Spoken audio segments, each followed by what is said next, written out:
Pronto, é isso.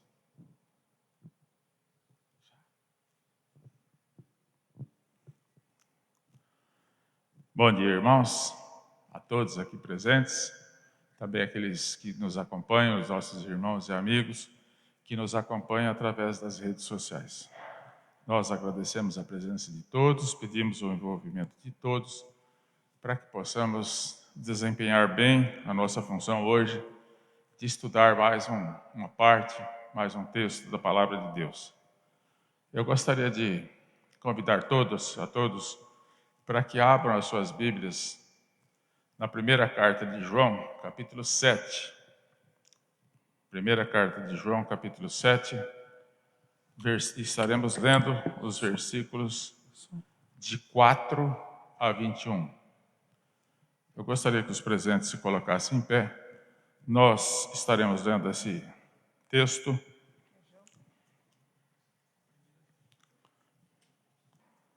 de forma alternada.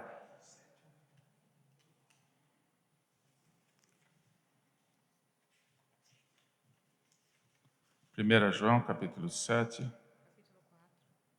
Capítulo 4, desculpe.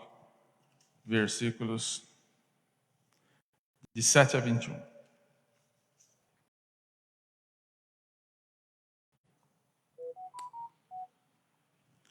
Eu começo lendo os versículos ímpares, como no versículo 7, lerei os ímpares e os irmãos, na sequência, estarão lendo os pares. Diz assim a palavra de Deus, 1 João 4, de 7 a 21. 7. Amados, amemo-nos uns aos outros, porque o amor procede de Deus. E todo aquele que ama é nascido de Deus e conhece a Deus. Aquele que não ama não conhece a Deus, pois Deus é amor. Nisto se manifestou o amor de Deus em nós, em haver Deus enviado o seu Filho unigênito ao mundo, para vivermos por meio dele. Nisto consiste o amor, não em que nós tenhamos amado a Deus, mas em que Ele nos amou e enviou o seu Filho como propiciação pelos nossos pecados. Amados, se Deus de tal maneira nos amou, devemos nós também amar uns aos outros. Ninguém jamais viu a Deus. Se amarmos uns aos outros, Deus permanece em nós, e o seu amor é em nós aperfeiçoado. Nisto conhecemos que permanecemos nele, e ele em nós, em que nos deu do seu Espírito. E nós temos visto e testemunhamos que o Pai enviou o seu Filho como Salvador do mundo. Aquele que confessar que Jesus é o Filho de Deus, Deus permanece nele, e ele em Deus. E nós conhecemos e cremos no amor que Deus tem por nós. Deus é amor, e aquele que permanece no amor, permanece em Deus, e Deus nele. Nisto é em nós aperfeiçoado o amor, para que no dia do juízo mantenhamos confiança, pois segundo ele é, também nós somos neste mundo. No amor não existe medo. Antes, o perfeito amor lança fora o medo. Ora, o medo produz tormento. Logo, aquele que teme não é aperfeiçoado no amor. Nós amamos porque ele nos amou primeiro. Quem disser, amo a Deus e odiar a seu irmão, é mentiroso. Pois aquele que não ama o seu irmão, a quem vê, não pode amar a Deus, a quem não vê. Leiamos juntos o último versículo, versículo número 21. Ora, temos da parte dele este mandamento, que aquele que ama a Deus, ame também a seu irmão. Ainda em pé, nós estaremos cantando juntos o hino de número 144 do Inário Novo Cântico, Segurança e Alegria.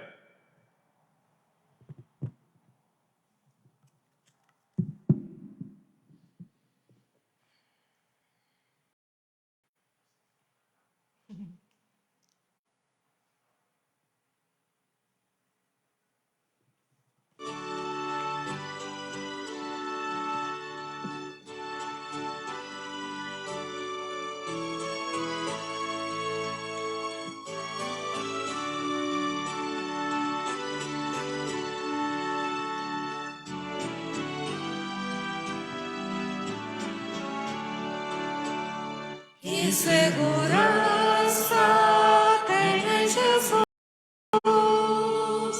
pois nele gozo, paz, vida e luz. Com Cristo herdeiro, Deus me aceitou, mediante o Filho que me salvou.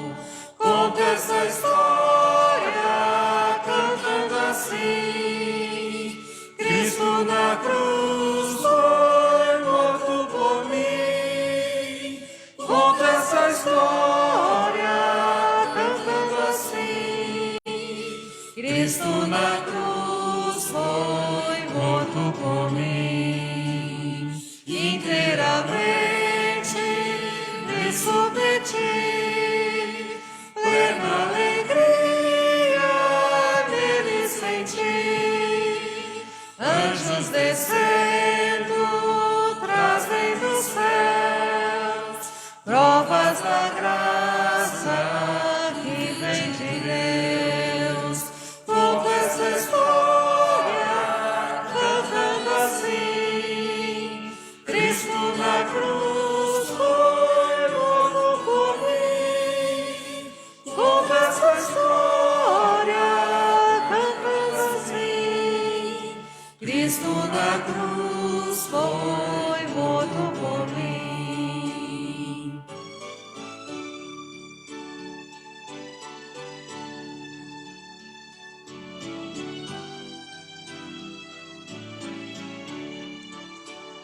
Firmado em Cristo, no seu amor, estou contente em meu Salvador, esperançoso hei de viver por Jesus Cristo, por seu poder. Conto esta história cantando assim: Cristo na cruz foi morto por mim. Conto essa história cantando assim: Cristo na cruz foi morto por mim. Agora nós estaremos cantando mais um cântico com os nossos irmãos da equipe de cânticos. Bom dia. Bom dia. Acabamos de cantar que Cristo morreu por nós. Nós devemos cantar essa história. E esse cântico diz: Jesus Cristo mudou meu viver. E convidar você a cantar alegremente essa manhã esse cântico, declarando que Jesus Cristo mudou o nosso viver.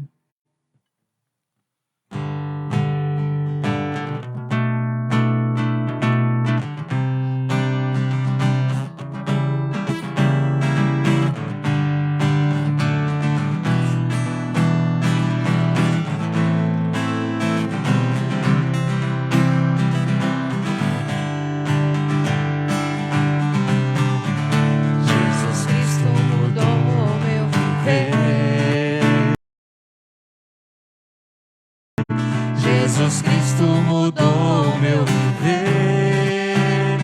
É a luz que ilumina meu ser. Sim, Jesus Cristo mudou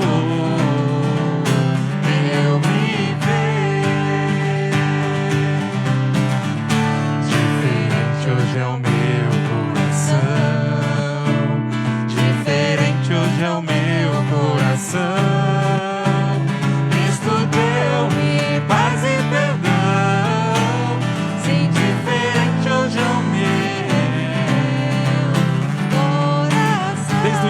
Jesus Cristo mudou meu viver. Jesus Cristo mudou meu viver. Jesus Cristo mudou meu viver. É a luz que ilumina meu ser. Sim, Jesus Cristo mudou meu viver. Diferente hoje é o meu coração.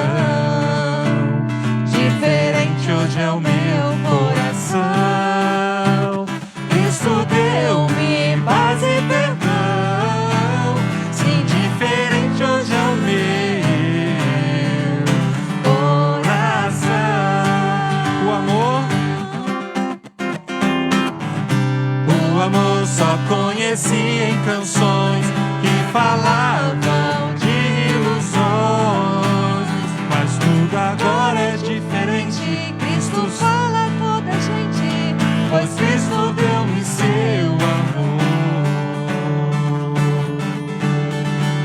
Jesus Cristo mudou meu viver. Jesus Cristo mudou meu viver. É a luz que ilumina meu ser. Sim, Jesus Cristo mudou. Sim, Jesus Cristo mudou. Sim, Jesus Cristo mudou. Sim, Jesus Cristo. Sim, Jesus Cristo mudou meu viver.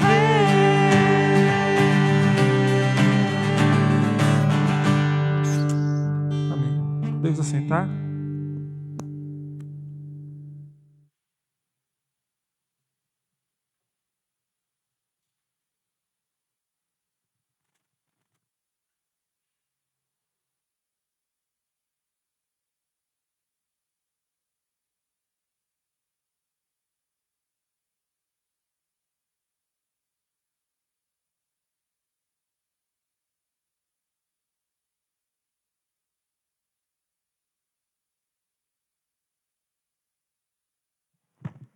A partir desse momento eu estarei sozinho aqui à frente, uma distância bastante segura dos nossos irmãos. Então peço a todos que me deem a oportunidade de retirar a máscara para que eu possa me comunicar melhor.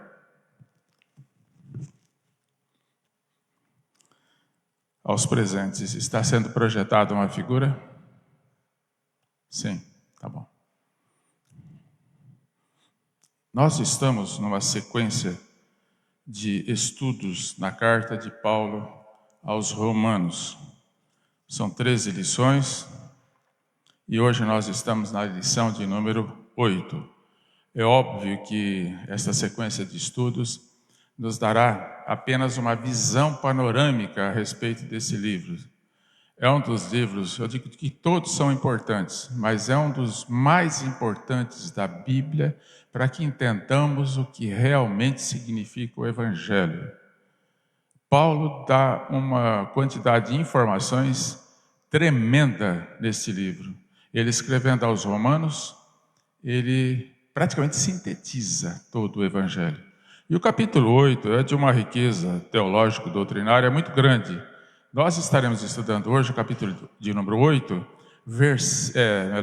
na lição 8 da nossa sequência. São 13 lições, nós estaremos vendo a de número 8. Falar que a gente vai entender plenamente ou absorver plenamente o que o capítulo 8 diz é muita pretensão. Então nós queremos transmitir aquilo que for possível em tão pouco tempo. Temos muito pouco tempo. Acabamos de cantar o hino 144, Segurança e Alegria dos Nossos Inários. Fala em segurança do crente e fala em alegria do crente. Eu gostaria que você estivesse checando na tua mente, no teu espírito, se isto é uma realidade na sua vida. Que você estivesse também orando nesse momento para que Deus use esta lição, use o texto que os textos que estaremos lendo e citando aqui, de maneira que possamos ser enriquecidos e chegarmos à conclusão, tanto em mente quanto em espírito, se realmente temos segurança em Cristo e se realmente isso produz alegria no nosso coração e se realmente isso transforma a nossa vida. Acabamos de cantar também com os nossos irmãos que Jesus Cristo mudou o meu viver. Jesus Cristo realmente oferece essa oportunidade a nós, mas a Trindade toda está presente, Pai, Filho e Espírito Santo, para que isso seja uma realidade. Sem Cristo, jamais teríamos qualquer tipo de segurança, qualquer tipo de salvação e muito menos de alegria. O Pai é que nos chamou, Cristo nos salvou e quem garante que isso vai acontecer na nossa vida é o Espírito Santo.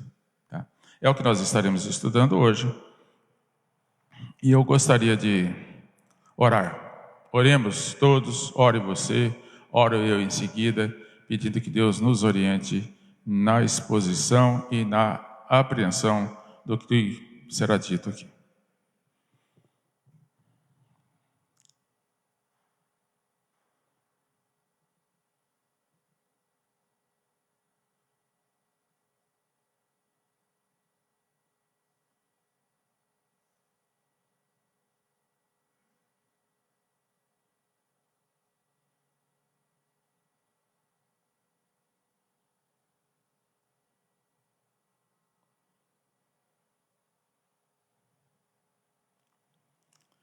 Pai Santo, nós nos colocamos nas Tuas mãos neste momento para que o Senhor trabalhe o nosso coração, para que consigamos expor e aprender, possamos ler e entender, e que o Senhor nos ilumine a partir do que diz a Tua palavra. Obrigado porque ela está disponível para todos nós, mas que saibamos aproveitar tanto da Tua palavra quanto deste momento que estamos em comunhão uns com os outros. Dá-nos do Teu entendimento na nossa vida. No nome de Jesus. Amém. Queridos, vocês que estão presentes estão vendo aí um leão e um cordeiro. O mesmo leão de Jesus, da tribo de Judá, é o cordeiro que morreu na cruz em nosso favor. Não queremos com isso representar Jesus, porque não podemos, isso é idolatria. Mas é simplesmente uma figura que representa tanto aquele que é um leão quanto um cordeiro, que soube ser humilde, embora tenha todo o poder nas mãos. A nossa lição será a lição de número 8, e o título da lição é Segurança, a Salvação e o Espírito Santo. Seria o papel do Espírito Santo na garantia da nossa salvação. Gostaria de começar a exposição com essas perguntas para você. Você se sente realmente certo, e esse certo tem que transmitir a você segurança, de que uma vez salvo em Cristo, você está eternamente salvo ou salvo para sempre? Eu vou dizer para você que isso não é uma unanimidade no mundo cristão, no mundo evangélico. O mundo evangélico, de um modo geral, te desafia a cavar a tua salvação, que foi oferecida por Deus, mas ainda você não tem como garantia na tua vida. Você se sente realmente seguro? Pense nisso. Não precisa responder, mas responda para você mesmo. Quem ou o que dá a você essa certeza? Será que foi o hino que nós lemos, que nós cantamos? Será que é o pastor que vem aqui com todas as exposições? Será que é o professor que está aqui à frente e tem uma porção de coisas a dizer? Ou será que não é bem isso? E Deus mesmo é quem nos oferece a resposta? Nós estaremos estudando exatamente isso. Quem é que dá a segurança a você de que você é uma pessoa salva e testifica no teu coração que você tem Cristo? Nós estaremos lendo e Paulo nos fala isso de uma maneira fundamental na carta aos Romanos. Para responder esta pergunta, eu vou dizer o seguinte: as argumentações de Paulo são bastante convincentes. Paulo inicia o capítulo 8, versículo 1, começa com a palavra nenhuma. Nenhuma querendo dizer, exclua tudo que você tem na cabeça que não seja exatamente a certeza que Deus te dá a respeito da tua salvação. E Paulo finaliza, esse capítulo tem 39 versículos, o versículo de número 39, a palavra nem isso, nem aquilo, nem aquilo, nem aquilo. 10 vezes aparece a palavra, para que Paulo englobe no pacote único todo o universo que poderia sintetizar as nossas dúvidas. Ele quer dizer o seguinte: vai transmitir a vocês segurança de que Deus trabalha por você. Essa construção de Paulo é para emoldurar a convicção de que aquilo que Deus planejou com relação aos seus eleitos, aos seus escolhidos, àqueles que seriam salvos, será cabalmente executado e jamais mudará. Tenha plena certeza, não pelo que você consegue fazer, mas pelo que Deus se propôs a fazer, e Deus jamais falha. Nenhum dos propósitos de Deus jamais será frustrado. Isso nós sabemos desde o livro de Jó, que é um dos mais antigos da Bíblia. E Paulo ainda acrescenta que a ação do Espírito Santo é a nossa garantia. Acabamos de cantar aqui que Deus mudou, Jesus Cristo mudou o meu viver. Cantamos aqui que nós devemos amar, que o amor agora é uma realidade na minha vida. E cantamos que hoje o meu coração é diferente. Será que é porque eu me esforço para isso? Ou será que é porque Deus me capacitou através da ação do Espírito para isso? Eu vou responder para você o seguinte: Paulo deixa bem claro nessa carta, nesse capítulo particularmente, de que quem garante para você é o Espírito. Não somos nós. Não é o teu esforço. É claro que o teu esforço está na sequência da causa e efeito. Não seja negligente. Aproveite todas as oportunidades. Aproveite todo o chamado de Deus para responder positivamente a tudo quanto Deus te desafia a fazer. Mas é o Espírito Santo, é a ação, a atuação do Espírito Santo que vai te dar essa plena certeza e essa capacitação. A nossa lição, eu segui a sequência, os tópicos da revista. Nós teremos 3 grandes itens. O ministério do Espírito Santo, já que nós estamos dizendo que é o Espírito Santo que nos capacita e garante a salvação em Cristo, nós vamos então começar estudando o ministério do Espírito Santo. Mais 2 itens dentro desse. Depois, o segundo tópico, o tempo presente e a glória futura. Estudando a ação do Espírito Santo no momento em que vivemos aqui na Terra e o que é que Ele tem para nós ao final de todos os tempos. E por último, o terceiro tópico, o grande tópico, o inabalável amor de Deus. Inabalável significa que Ele não pode ser abalado. O amor de Deus por você é infalível, inabalável. O amor de Deus pela criação é uma realidade. E pelos salvos, por aqueles que foram entregues a Jesus, é um amor especial. É um amor de salvação e ele não pode ser abalado. E essa certeza nós temos que sair daqui hoje convictos. Não porque eu falo, não porque você ouviu, nem porque você leu algum artigo que fala sobre isso, mas porque a palavra de Deus diz. Tá? E a palavra de Deus é de uma sincronia tão grande que nos deixa felizes. Essa então será a sequência da nossa lição. Começando com o primeiro tópico. E eu vou falar um bocado a respeito do Espírito Santo, porque nós temos negligenciado na igreja, as igrejas reformadas, de um modo geral, não têm dado muita importância ao estudo do Espírito Santo. Precisamos disso. E, por outro lado, quem dá grande importância, igrejas pentecostais e neopentecostais, eles usam de uma maneira inadequada também o ministério do Espírito Santo. Como se o Espírito Santo fosse um poder que fosse entregue a você para que você fizesse o que quiser. Que os seus desejos serão supridos. Não é assim. Então nós vamos querer, inicialmente, antes de entrar naqueles 2 subitens, falar alguma coisa a respeito do Espírito Santo. E é bom que a gente já diga, nesse capítulo de Paulo, capítulo 8, ou até aqui, desde o primeiro capítulo de Romanos, como é que Paulo tratou esse assunto? Ele falou durante 7 capítulos que foram divididos pelos homens, mas durante todo o texto dos 7 capítulos anteriores, Paulo citou o nome do Espírito Santo apenas uma vez. Quer dizer que o Espírito Santo está presente. Mas só aqui neste texto do capítulo 8, ele cita mais de 15 vezes. Eu contei 16 vezes, então eu botei mais de 15. Agora Paulo está querendo dizer o seguinte, aquilo que eu citei para vocês, agora eu vou destrinchar. Em 15 vezes eu vou tratar desse assunto. Parece aqui para nós que Paulo não quis deixar qualquer dúvida a respeito da atuação do Espírito Santo na vida do cristão.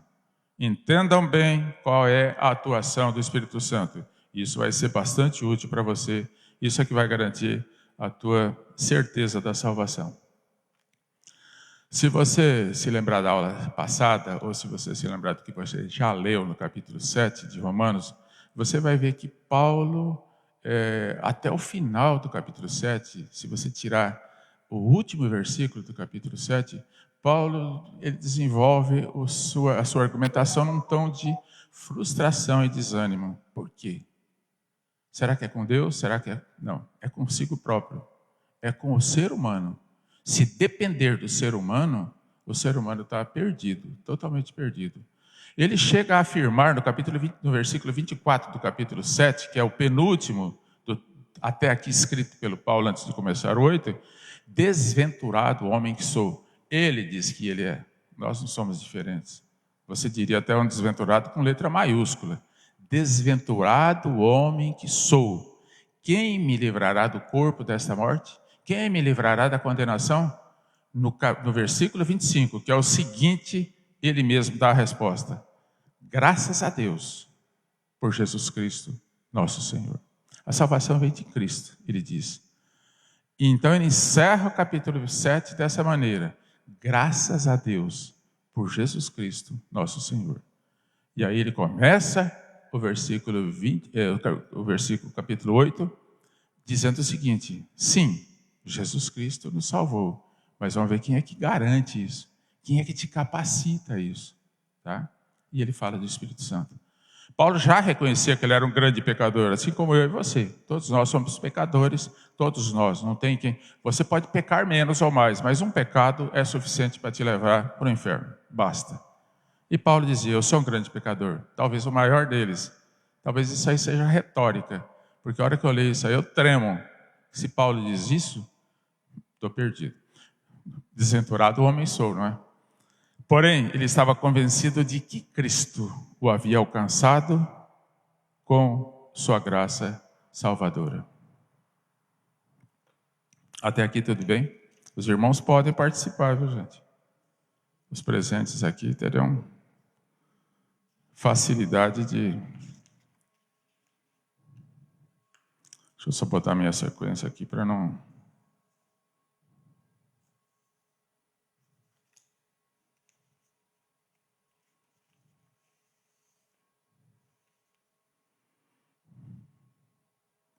Eu gostaria que você abrisse a sua Bíblia, no capítulo, então, 8 de Romanos, que nós estaremos fazendo a leitura desse capítulo, porque até aqui argumentamos, mas seria bom que a gente...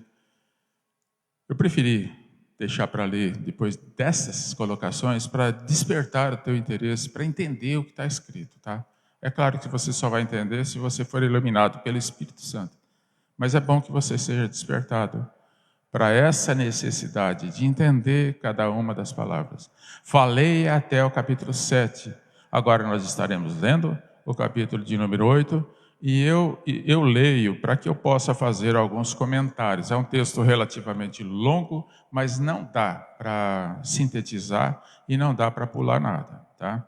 Capítulo 8 de Romanos diz o seguinte: agora, pois, essa palavra pois é interessante porque ela quer dizer o seguinte: por conclusão de tudo quanto foi dito até aqui, da perdição humana e da necessidade de Cristo, eu vou dizer alguma coisa para vocês. Esse pois significa, é uma relação de causa e efeito. Lá atrás, ele explicou alguma coisa. E agora, ele vai explicar o efeito disso. Agora, pois, já nenhuma condenação há para os que estão em Cristo Jesus. Nenhuma é o que ele começa aqui dizendo. Eu disse que no versículo 39, ele vai botar as negativas, nem, durante 10 vezes, para dizer que você tem que esquecer essa ideia de que você possa ser excluído da salvação.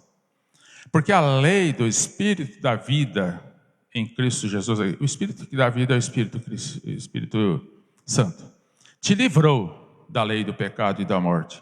Porquanto o que for impossível à lei, e a lei aqui não é a lei de Moisés, não é a lei de Deus, não são os regulamentos, mas é aquela tendência natural que nós temos. No que estava enferma pela carne, isso fez Deus enviando o seu próprio Filho, em semelhança de carne pecaminosa. Ele veio como homem. Todo homem tem a tendência do pecado, mas Cristo, à semelhança, e não igual a nós, de carne pecaminosa e no tocante ao pecado. E com efeito, condenou Deus na carne de Cristo o pecado. A fim de que o preceito da lei, eu acrescento alguma coisa que não está na Bíblia, não estou mudando o texto bíblico, mas é um comentáriozinho curto e breve. A fim de que o preceito da lei se cumprisse em nós, que não andamos segundo a carne, mas segundo o Espírito. O Espírito é quem nos conduz. Porque os que se inclinam para a carne cogitam das coisas da carne, mas os que se inclinam para o Espírito, das coisas do Espírito. O nosso prazer, a nossa alegria, a nossa animação, aquilo que nos move, deve ser aquilo que o Espírito Santo coloca no nosso coração. Se somos movidos pela carne, estamos no rumo errado, porque a nossa carne muitas vezes fala mais alto do que o nosso espírito. Devemos nos sujeitar ao Espírito. Porque o pendor da carne, versículo 6, dá para a morte, mas o pendor do Espírito para a vida e paz. Por isso o pendor da carne é inimizade com Deus, contra Deus, pois não está sujeito à lei de Deus, nem mesmo pode estar. Portanto, os que estão na carne não podem agradar a Deus. Vós, porém, não estáis na carne, mas no Espírito, se de fato o Espírito habita em vós. E se alguém não tem o Espírito de Cristo, esse tal não é dele. Nós vamos ver essa partícula C, essa conjunção C, várias vezes aqui, com significados diferentes. Aqui o C é condicional mesmo. Ele está querendo distinguir entre os que têm o Espírito com os que não têm o Espírito. Nós veremos essa mesma partícula utilizada no sentido de certeza. Se você tem Cristo, então é assim que tem que ser. Uma vez que você tem Cristo, ou por você ter Cristo, então o C, entendamos bem, aqui é para dividir, separar quem está com Cristo e quem está sem Cristo. E se você está com o Espírito de Deus, você está com Cristo. Versículo 10.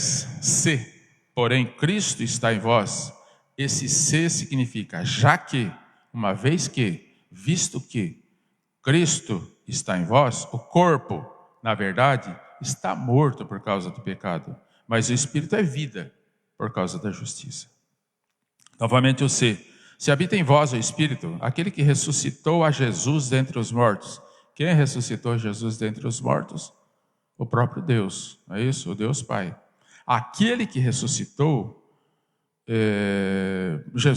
a Jesus dentre os mortos, esse mesmo que ressuscitou a Cristo Jesus dentre os mortos, vivificará o vosso corpo mortal, por meio do seu Espírito que em vós habita. A vivificação aqui é dar vida. Nós estávamos mortos e a Deus, através da ação do Espírito, Ele nos santifica, nos prepara para ocuparmos um lugar no céu. O céu tem pecadores? Uma perguntinha. Responda, pode responder. Tem pecadores no céu? Tem aqueles que pecaram, percebe? Mas somos e seremos santificados, porque o céu não tem pecado, então não tem pecadores. Tem aqueles que foram, aliás, só terá aqueles que já foram pecadores, mas o céu receberá aqueles que foram santificados, ou vivificados, ou que ganharam vida, através da ação, da libertação por Jesus e da ação do Espírito que nos santifica. Versículo 12. Assim, pois, irmãos, somos devedores, não à carne, como se constrangidos a viver segundo a carne. A carne nos constrange a viver os prazeres da carne. Para esse viver de segundo a carne, caminhais para a morte. Mas se pelo Espírito mortificardes os feitos do corpo, certamente vivereis. Pois todos os que são guiados pelo Espírito de Deus são filhos de Deus. Olha que expressão forte essa. Porque não recebestes o espírito de escravidão para viverdes outra vez atemorizados, mas recebestes o espírito de adoção, baseado no qual clamamos Abba. Em aramaico significa Pai. O próprio Espírito testifica com o nosso espírito que somos filhos de Deus. É a ação do Espírito em nós, nos convencendo disso. Ora, se somos filhos, somos também herdeiros. Herdeiros de Deus e co-herdeiros com Cristo. Cristo conquistou esse lugar e Ele nos chama a estarmos ao lado dele. Se com Ele sofremos, aqui Paulo insere o sofrimento, que é uma realidade muito presente na vida de todo ser humano e não deixa de ser uma realidade na vida do crente. O sofrimento faz parte da vida do crente individual e também do crente coletivo, como a igreja. Se com Ele sofremos, também com Ele seremos glorificados. Versículo 18, porque para mim tenho por certo que os sofrimentos do tempo presente não podem ser comparados com a glória a ser reveladas em nós, comparando o tempo presente com o que há por vir. A ardente expectativa da criação, versículo 19, aguarda a revelação dos filhos de Deus, pois a criação está sujeita à vaidade, não voluntariamente, mas por causa daquele que a sujeitou, na esperança de que a própria criação será redimida do cativeiro da corrupção para a liberdade da glória dos filhos de Deus. Versículo 22, porque sabemos que toda a criação a um só tempo geme e suporta angústias até agora. Eu não sei se você viu o boletim dessa semana, a devocional que tem na primeira página é um texto da Luz para o Caminho, assinado pelo Hernandes Dias Lopes, e ele fala dos gemidos. Geme, geme, geme, e é esse texto que ele cita. Não sei se é por coincidência ou se foi escolhido pelos nossos irmãos responsáveis pelo boletim, mas perceba essa sequência dos gemidos. Aqui no versículo 22, diz o seguinte, porque sabemos que toda a criação a um só tempo geme. A criação geme por consequência do pecado, tá? E suporta angústias até agora. Do versículo 23, e não somente a criação, não somente ela, mas também nós, igreja, cristãos, crentes, que temos as primícias do Espírito, igualmente gememos em nosso íntimo, aguardando a adoção de filhos, a redenção do nosso corpo. Vivemos na esperança, vivemos na expectativa de que tudo isso um dia terá fim. Paulo está falando do sofrimento e do gemido que é praticado não só pela criação, mas também por nós. Agora vem a sequência do terceiro gemido. Porque na esperança fomos salvos. E aqui Paulo fala o que é a esperança. Ora, a esperança que se vê não é esperança. Se ela está na tua frente, não é esperança. Está aqui, estou vendo. Pois o que alguém vê, como espera? Mas se esperamos o que não vemos, com paciência o aguardamos. Agora vem a intercessão do Espírito e o terceiro gemido. Se a criação geme, se nós gememos pelas dificuldades e por tudo quanto o pecado trouxe de ruim para nós, agora vem o gemido do Espírito Santo, que é totalmente diferente do nosso. Também o Espírito, semelhantemente, versículo 26, nos assiste em nossa fraqueza, porque não sabemos orar como convém, mas o mesmo Espírito intercede por nós sobremaneira, com gemidos inexprimíveis.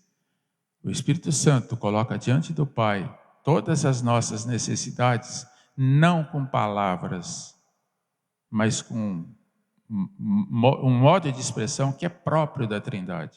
São gemidos que não podem ser exprimidos. A natureza não exprime em palavras porque ela não tem condições de fazê-lo.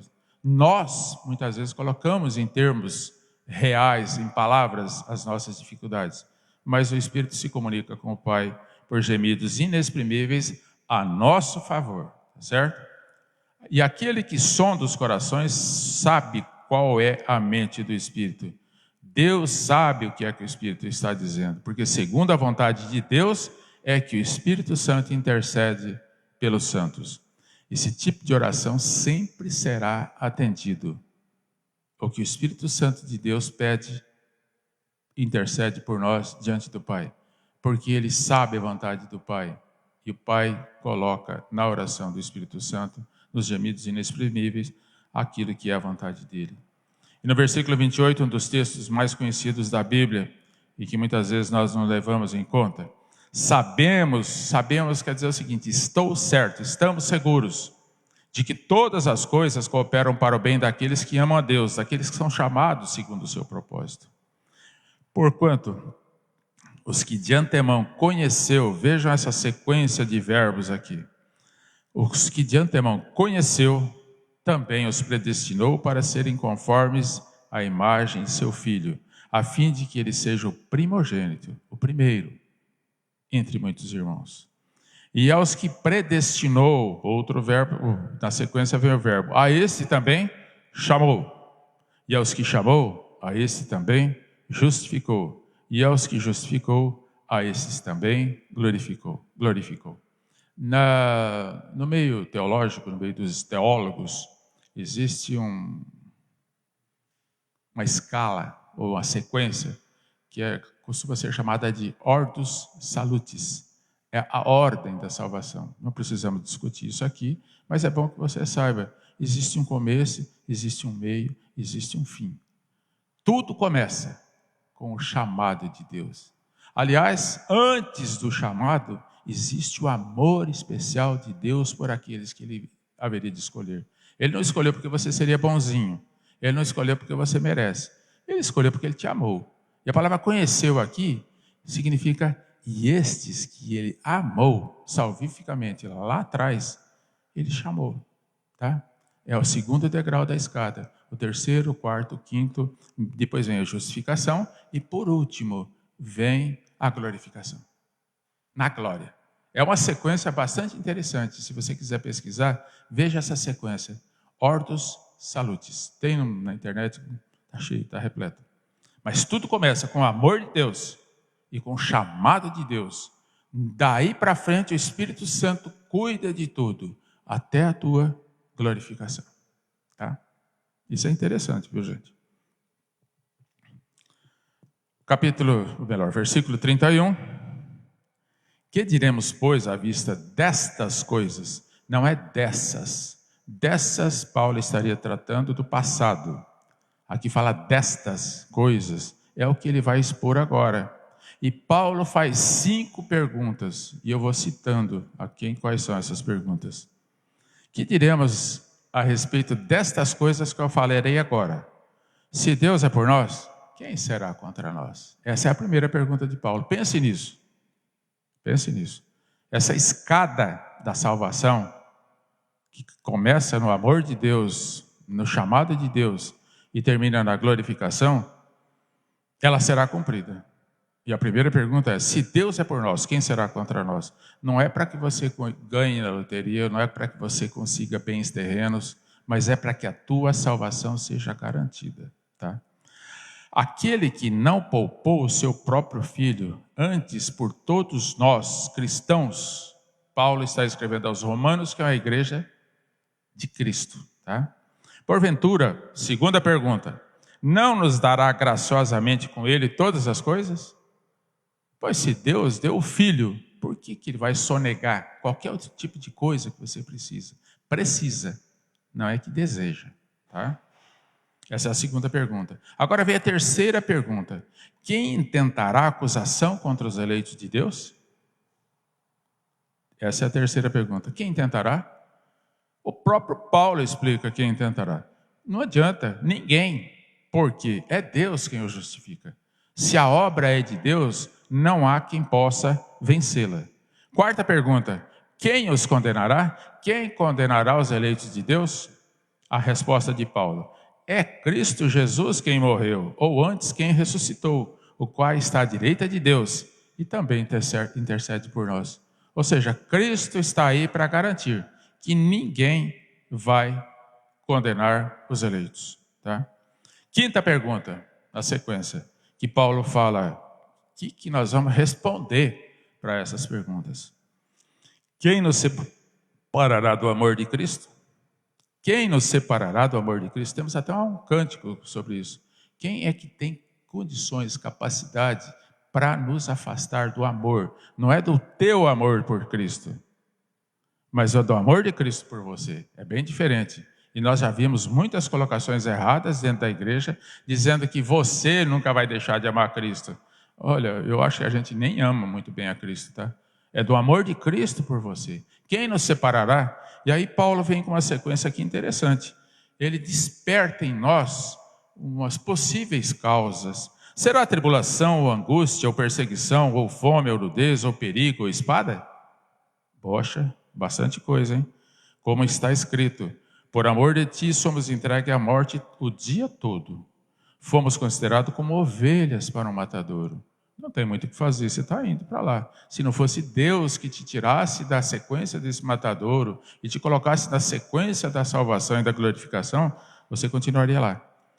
Aí Paulo conclui, em todas estas coisas, porém, somos mais que vencedores, não por iniciativa própria, não por nada que possamos fazer, mas por meio daquele que nos amou, Jesus Cristo. E agora vem aquela sequência de nem. Já que eu despertei em vocês as causas de um possível desânimo, de uma possível separação de você, sua, do amor de Cristo, agora Paulo vai jogar um monte de nens aqui, 10 nens.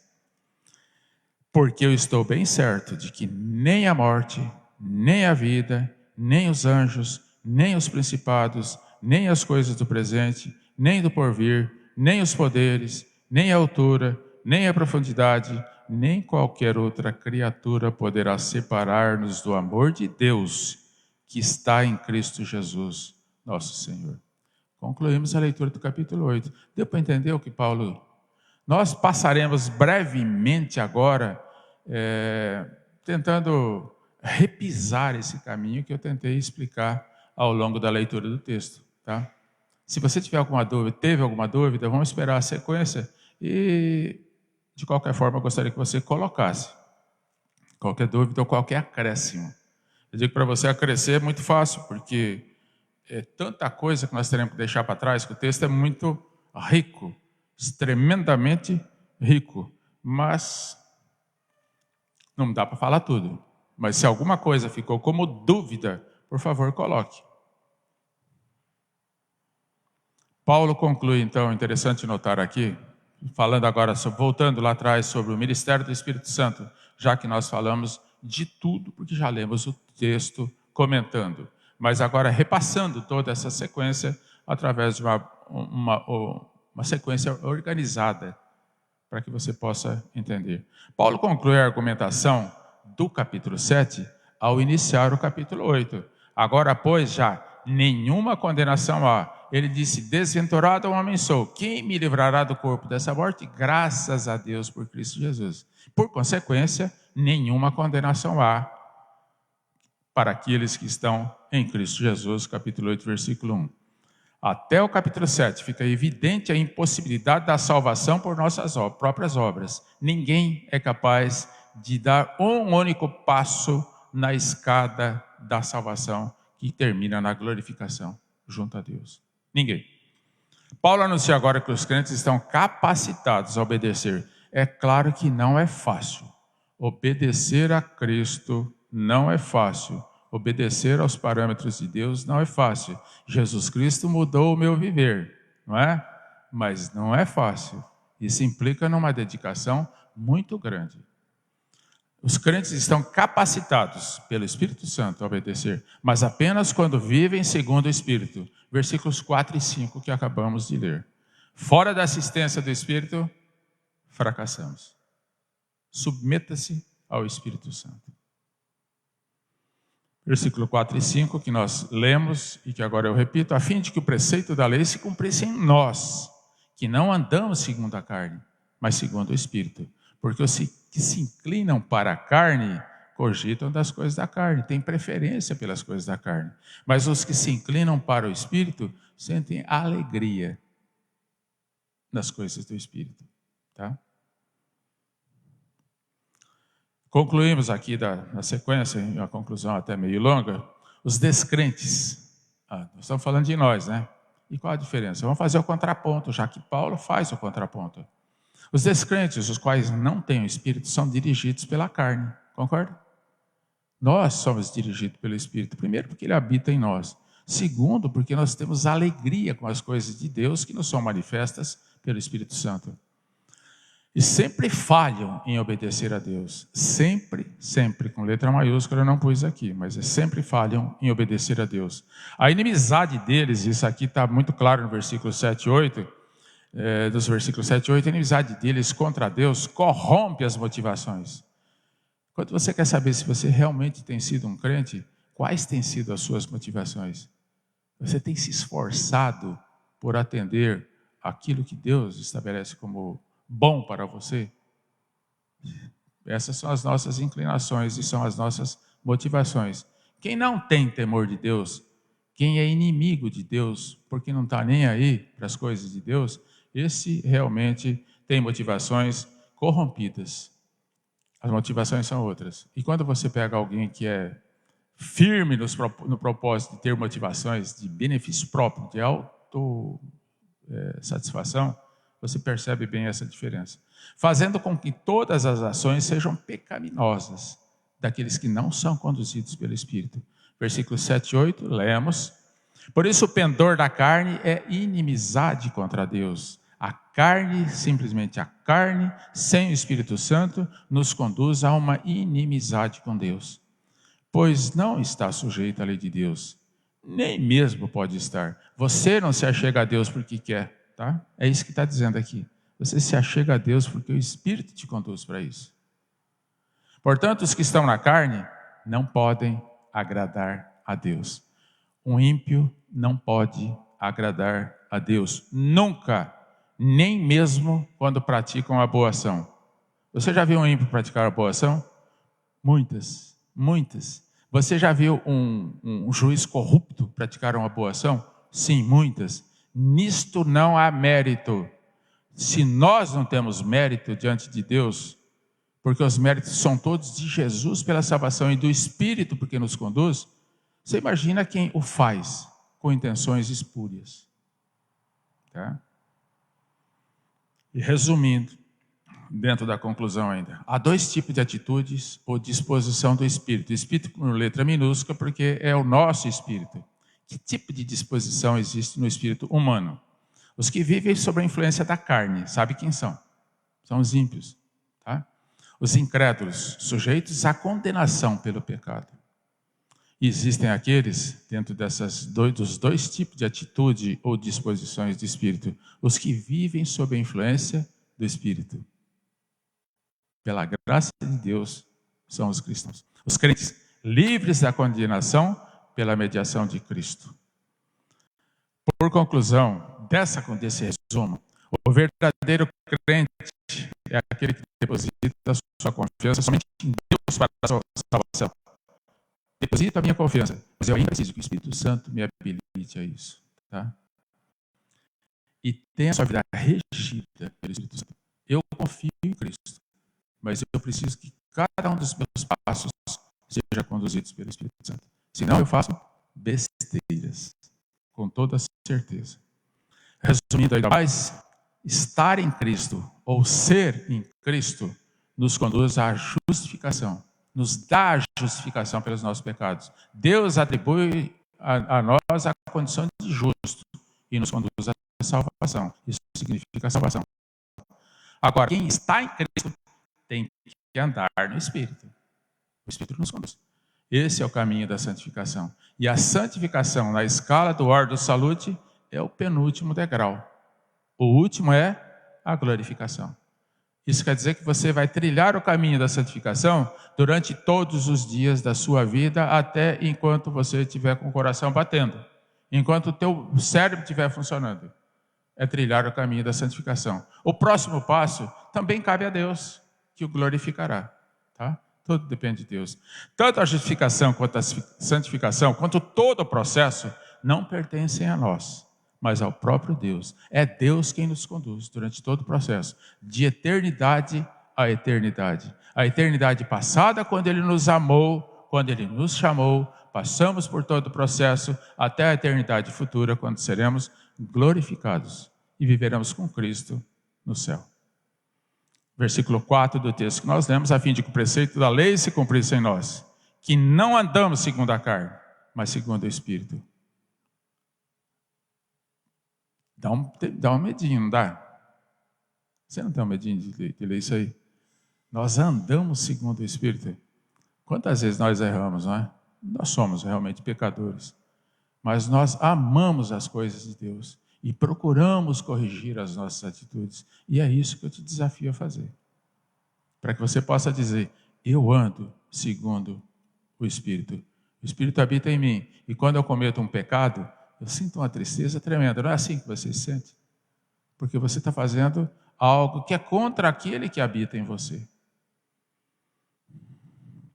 Agora, partindo para a parte prática, já que eu disse aqui que nós estaremos vendo o ministério do Espírito Santo, e agora traduzindo isso em palavras sintéticas, de maneira que eu veja na forma prática o que é que o Espírito faz com tudo isso que nós falamos. Ele nos liberta, Ele habita em nós e Ele nos santifica. O que mais você quer? Se Ele já te chamou lá atrás, porque Deus te amou, Ele te libertou na ordem do salude. Eu não vou dizer que isso aqui esteja necessariamente na mesma ordem. É o Espírito Santo quem te liberta, aplicando a salvação que nós temos em Cristo. Ele habita em nós para garantir que isso aí vai dar sequência. E Ele nos santificará, porque sem passar pelo caminho da santificação, que é o último degrau da ordem do saluto, você jamais chegará à glorificação. Impossibilitados de cumprir a lei, fomos libertos pelo sacrifício de Jesus. Versículo 1 e versículo 33 do texto que lemos. Versículo 1 diz: agora, pois, já nenhuma condenação há para os que estão em Cristo Jesus. E o 33, quem intentará acusação contra os eleitos de Deus? Você está incluído na família de Deus. Será que tem alguém que tem capacidade de ir lá e pensar e tirar você de lá? Never, nunca. É Deus quem os justifica. Ponto final. E os propósitos de Deus têm que ser cumpridos necessariamente.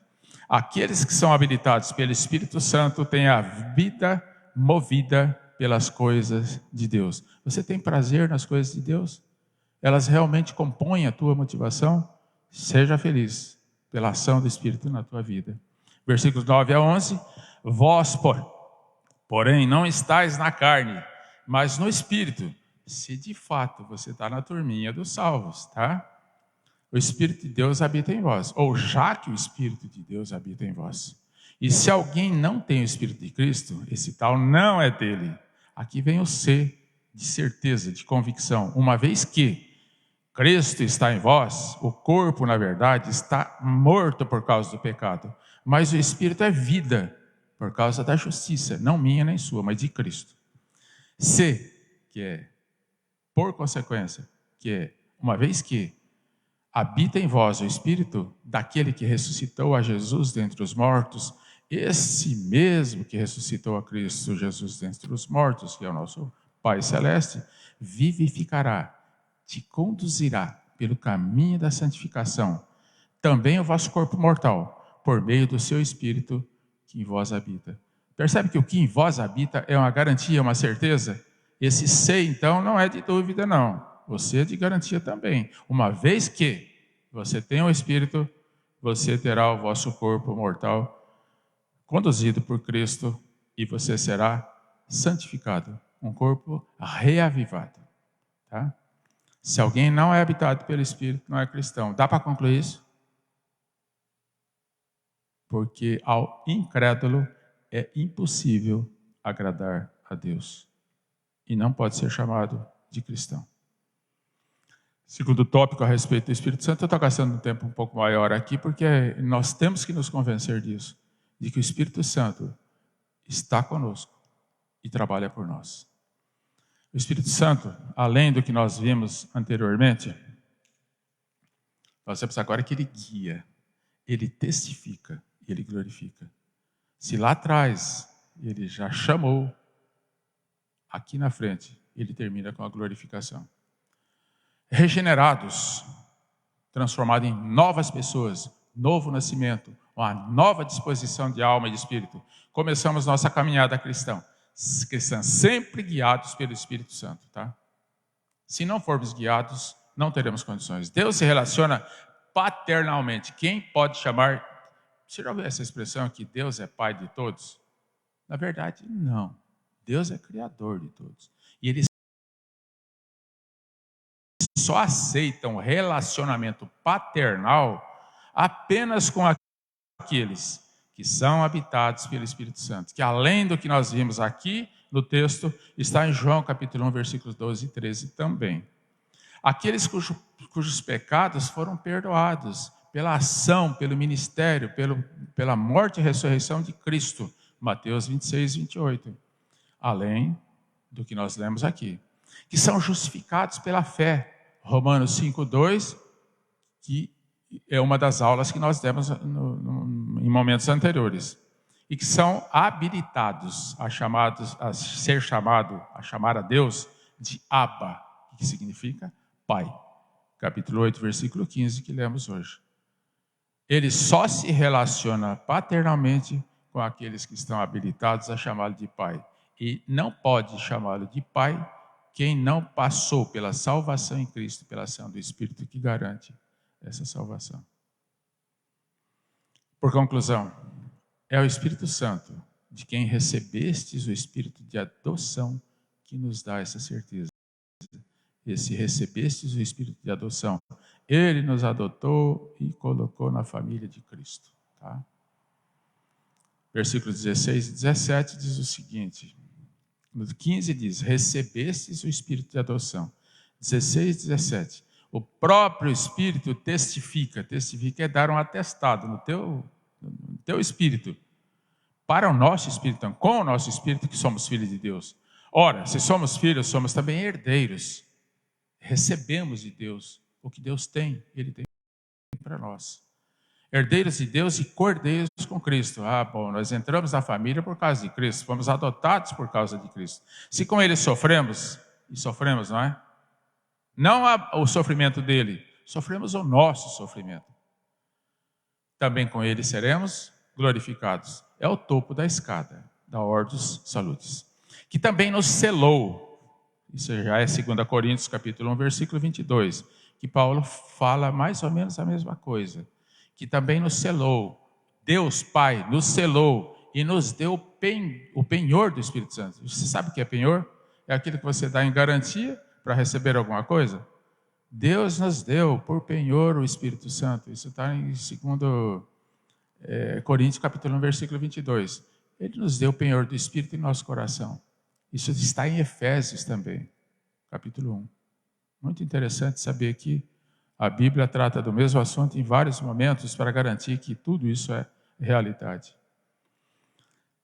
Falamos sobre o ministério do Espírito Santo e com a ação direta deles na nossa vida, ação prática, ação que podemos verificar e presenciar. Agora vamos ver, comparando o tempo presente com a glória do que há por vir. Aqui é bom que a gente entenda que no tempo presente passamos por tantas dificuldades, estamos passando. Eu estou olhando para você, todo mundo de máscara, não é isso? Alguns se rendem a isso e vivem uma vida miserável, como se tivesse medo da morte e medo até de viver, não é?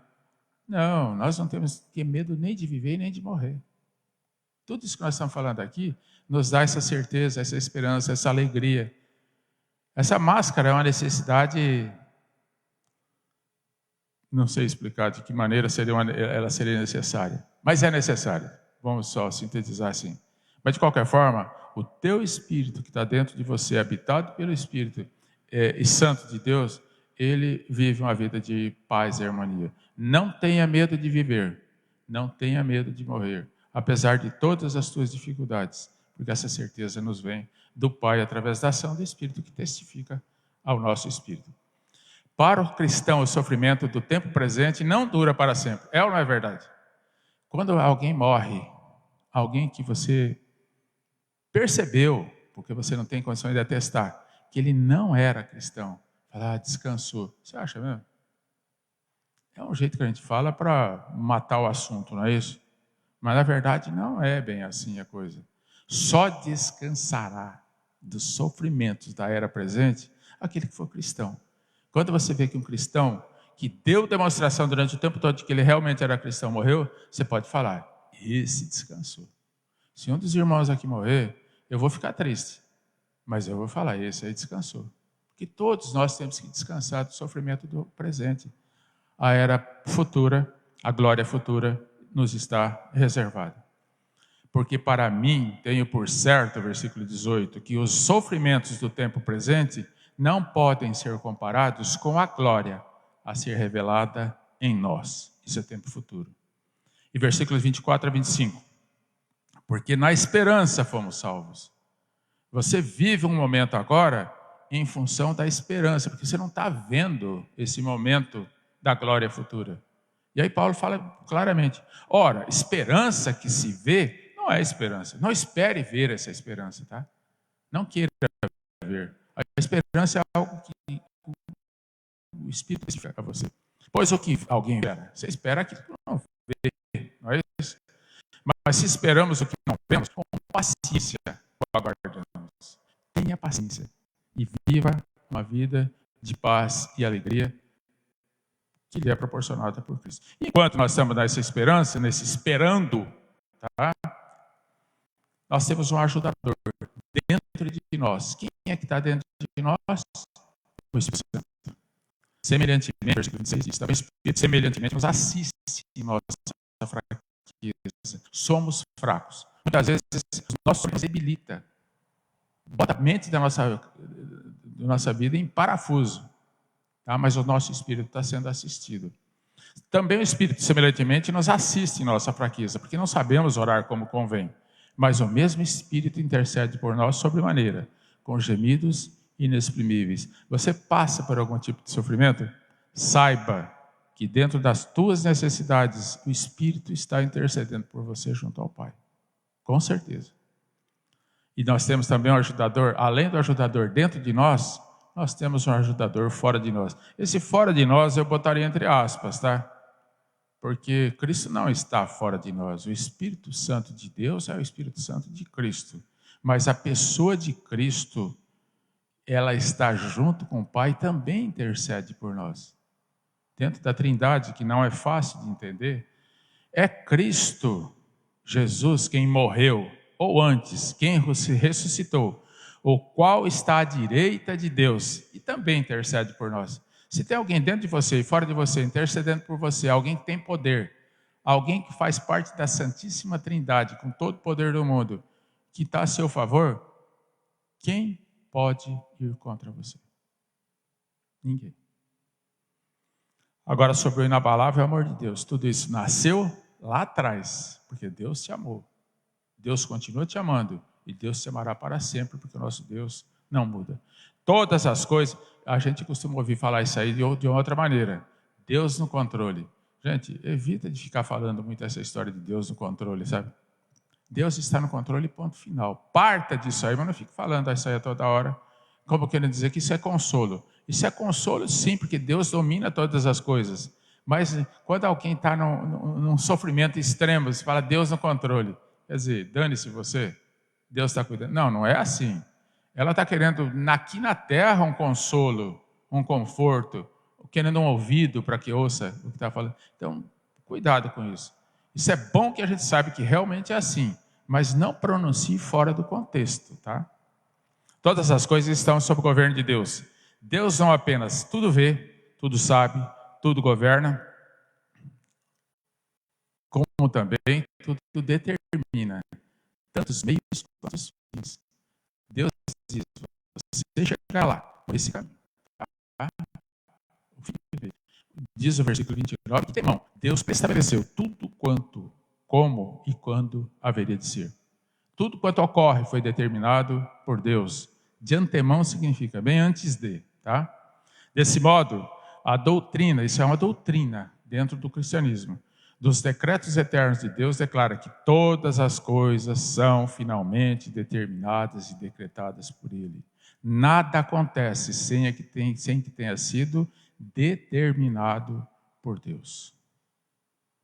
Deus não é responsável pelo pecado, mas até o pecado é decreto de Deus.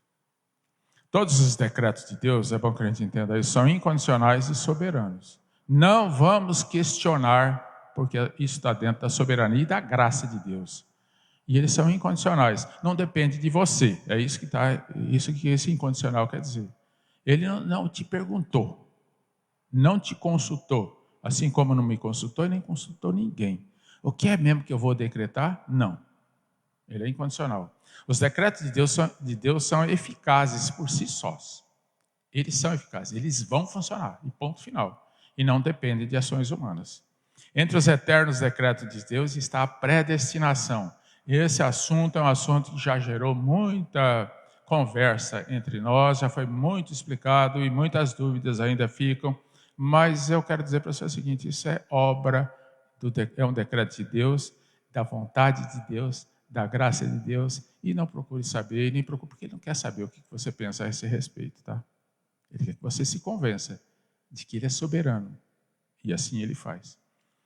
Entre os eternos decretos de Deus está a predestinação daqueles que haveriam de ser salvos, ou não, determinada por Deus antes da fundação do mundo.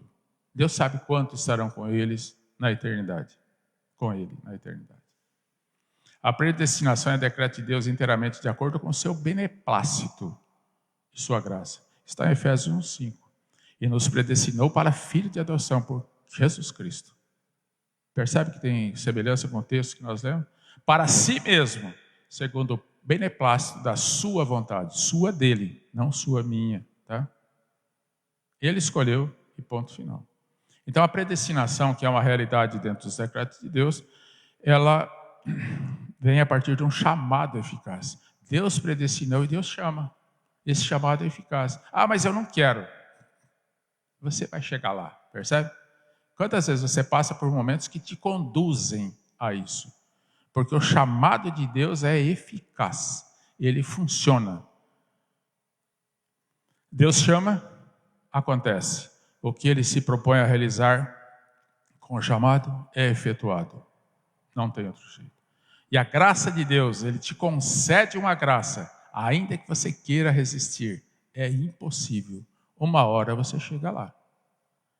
A graça de Deus triunfa sobre a nossa resistência. Você acredita que alguém possa resistir à graça de Deus? Deus, claro que sim, nós fazemos isso. Deus nos concede certas coisas, e quantas vezes nós estamos querendo, né? Queremos que algo fosse diferente. Sombra e água fresca, mas Deus fala assim, para você vai ser bom fazer tal coisa que você não vai gostar muito. Isso é graça.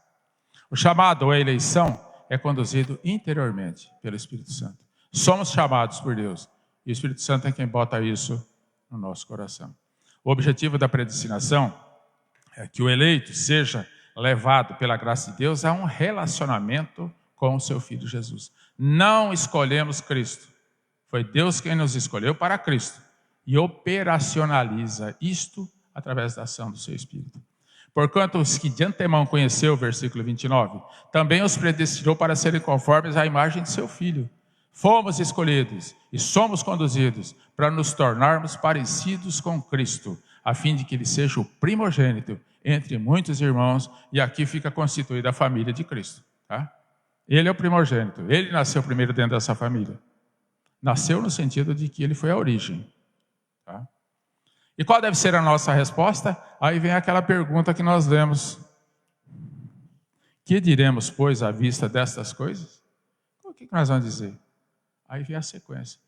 As provações da vida muitas vezes abalam nosso ânimo cristão. É ou não é? Sim ou não? Tudo que acontece na nossa vida, as provações, as dificuldades abalam. Mas as Escrituras não afirmam que a igreja de Cristo, ou cada um de nós individualmente, não enfrentaria oposição. Faz parte da vida. Uma das principais artimanhas de Satanás é a acusação. Está vendo? Você. Quantas vezes a gente é questionado dessa maneira? Não é uma voz estranha, até pela nossa carne.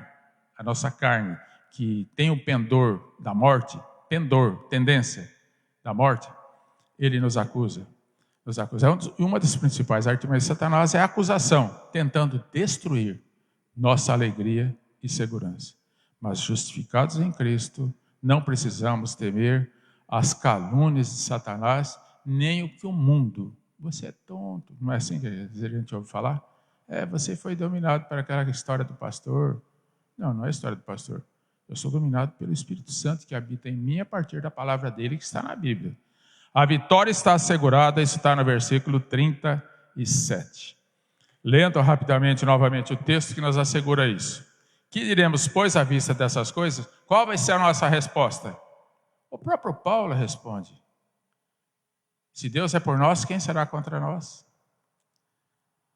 Não nos dará Deus graciosamente com ele todas as coisas? Com Cristo? Já deu Cristo, não vai dar o resto? Quem tentará acusação contra os eleitos de Deus? Quem os condenará? Quem nos separará do amor de Cristo? A resposta é ninguém, porque somos assistidos pelo Espírito e o próprio Espírito responde tudo isso no nosso coração. Tá? Em todas essas coisas, porém, somos mais que vencedores por meio daquele, Jesus Cristo, que nos amou. Tá? É possível sentirmos equivocadamente que somos separados de Deus. Quando você passa por uma dificuldade extrema, quantas vezes você fala, onde está Deus nessa história? Fui abandonado, Deus esqueceu de mim. Não pense assim. Quando você estiver pensando assim, você está oferecendo resistência aos preceitos que o próprio Espírito está colocando no teu coração. Mas graças a Ele mesmo, essa separação é impossível. Absolutamente nada destacado pode nos separar do grande amor de Deus, do amor com que Deus nos ama. E aí vem aquela sequência dos nens. Porque eu estou bem certo que nem a morte, nem a vida, nem os anjos, nem os principados, nem as coisas do presente, nem do porvir, nem os poderes, nem a altura, nem a profundidade, nem qualquer outra coisa poderá separar do amor de Deus que está em Cristo Jesus, nosso Senhor. E nem nada, tá? E ele colocou a completude do que se pensar está incluído aí. Conclusão, Deus sabe da nossa limitação, Ele conhece a nossa limitação. Até que a nossa própria limitação foi estabelecida por Ele. Deus nos criou limitados.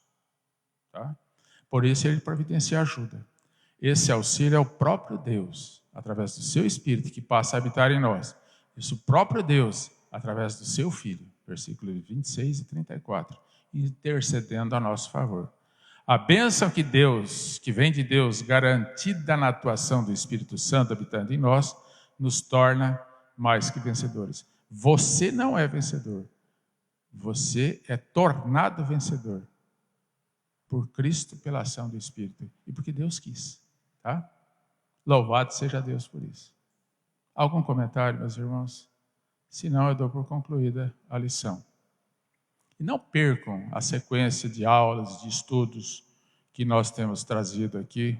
Digo que a palavra de Deus é perfeita, nós às vezes estragamos de alguma maneira, a gente pode acabar expondo uma coisa que...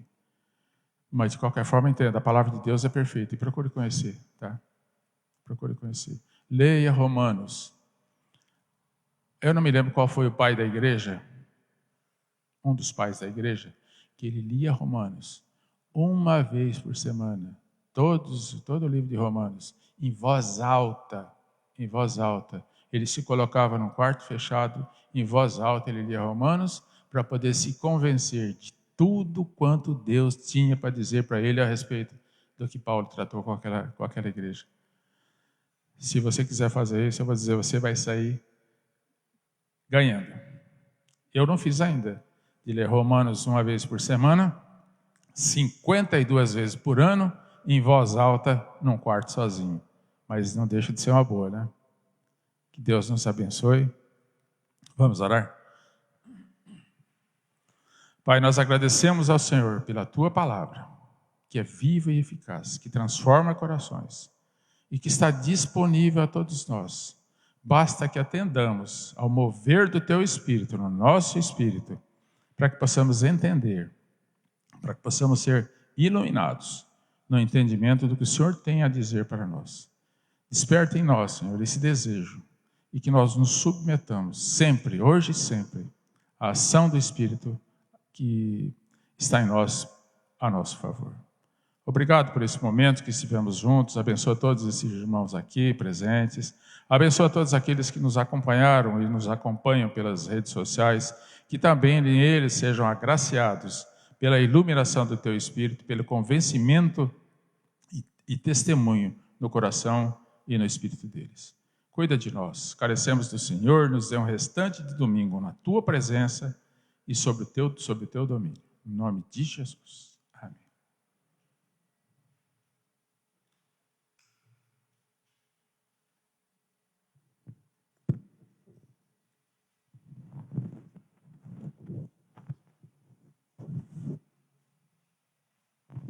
Meus irmãos, eu gostaria de aproveitar esse momento da escola dominical, tanto para os presentes, como também aqueles que estão em casa, nos acompanhando nesse instante.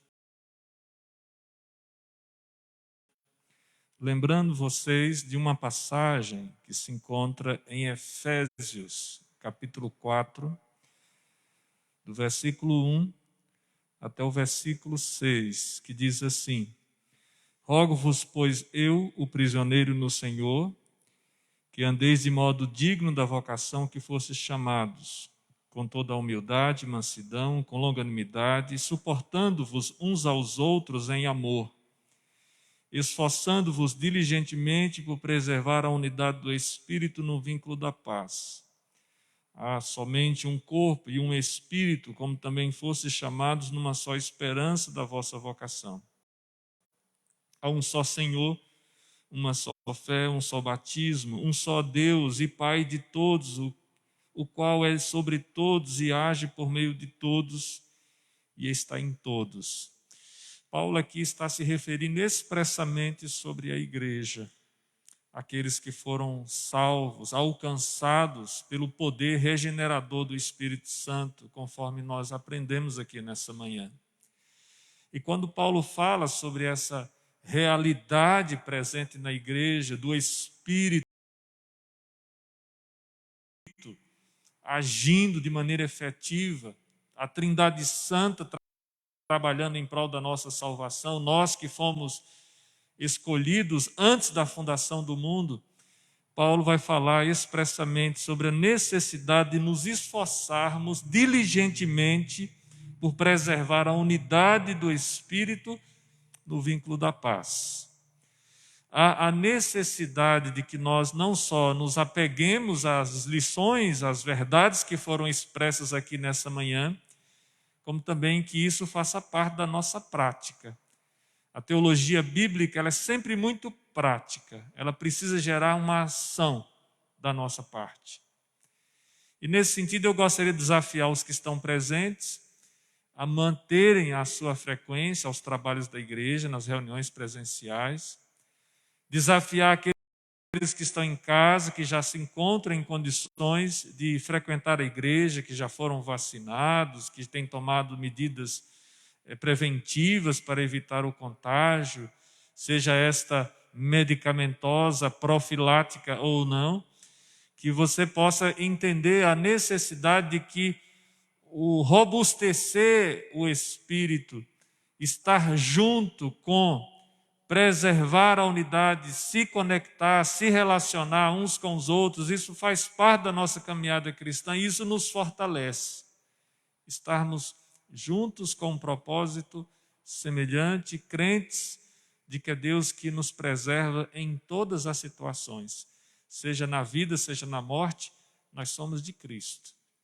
E isso que faz toda a diferença.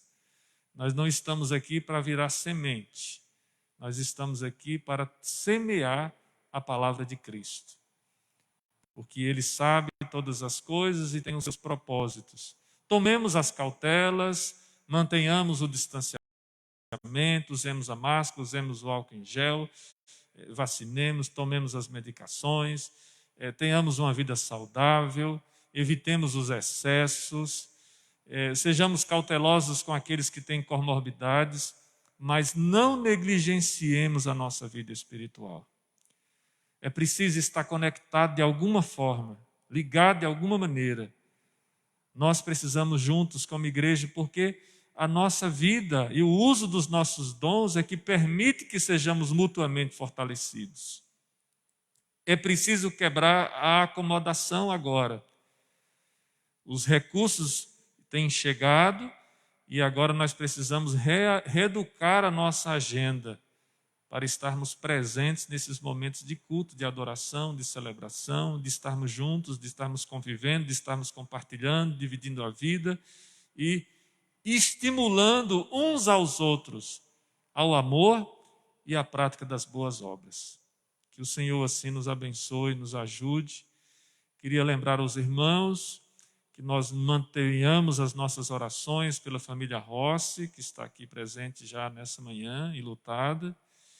Também pedir aos irmãos que orem pela família da Camille e da Biquele, que estão chegando à nossa igreja, elas perderam a avó nesse final de semana, e que Deus também nos dê condições, nesse contexto, de sermos presentes na vida desses que sofrem. A Bíblia fala algo muito interessante, que resume o que eu gostaria de falar para vocês aqui nessa manhã. A Bíblia fala: alegrai-vos com os que se alegram e chorai com os que choram.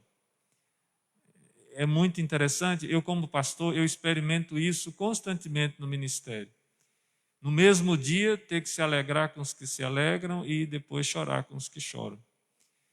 Faz parte da experiência humana. E com Cristo, a presença do Espírito Santo de Deus, nós podemos sim experimentar de tudo isso, mantendo o nosso foco naquilo que está no porvir, a esperança da glória que repousa no coração de todo eleito. Amém? Vamos ficar em pé nesse instante e mais uma vez orar, agora intercedendo por essas famílias que estão de luto. Também não só por essas, mas do Brasil inteiro, do mundo inteiro, pessoas que sofrem as perdas. No Brasil, só no Brasil já são mais de 500 mil mortos que está sendo acreditado a contaminação. Vamos orar. Senhor Deus, nós nos lembramos que entre as ações especialíssimas de grande poder, de grande expressão que nós encontramos no poder do Teu Santo e Bendito Espírito, está o consolo. Ele de fato se constitui o consolo da igreja e de todos aqueles que sofrem. Nós sabemos, ó Deus, que temos vivido dias difíceis, de muitas perdas, pessoas preciosas que já partiram, pessoas que ocupam a nossa memória. E nós que aqui permanecemos, ó Deus, precisamos continuar. E para continuar, Senhor, nós precisamos da força que vem do alto, da condição sobrenatural, especial, poderosa que nós recebemos do Teu Espírito. Nós que somos selados por Ele, nós que temos dioturnamente sido despertados pela ação do Espírito a buscar a Tua presença, a nos arrepender dos nossos pecados, a buscar uma vida de santificação, a ter propósito, foco, a encontrarmos, ó Deus, como igreja, o caminho do fortalecimento, do crescimento, do estabelecimento, ó Deus, da verdade revelada pelo Senhor, da mensagem salvadora do Evangelho.